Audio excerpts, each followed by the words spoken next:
আসসালামু আলাইকুম। সবাইকে আমার ফেসবুক আইডি থেকে শুভেচ্ছা। আশা করি সবাই ভালো আছেন। আজকে আমি আরেকটি ভিডিও বানাতে চলে আসছি আপনাদের উদ্দেশ্যে। ভিডিওটি আশা করি হয়তো ভালো লাগবে, আবার নাও লাগতে পারে।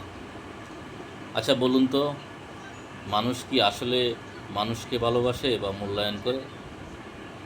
কি মনে হয়? আমার ধারণা মানুষ মানুষকে ভালোবাসে না, মূল্যায়ন করে না।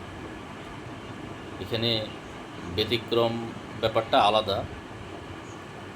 মানুষ মূলত মানুষের বর্তমান অবস্থা, সক্ষমতা বা পজিশনকেই ভালোবাসে, মূল্যায়ন করে। বিশ্বাস হয় না?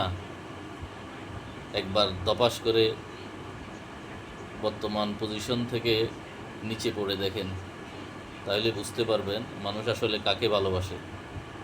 মানুষকে ভালোবাসে না অবস্থান বা পজিশন বা চেয়ারকে ভালোবাসে। আশা করি আমি বুঝাতে পেরেছি। সবাইকে ধন্যবাদ।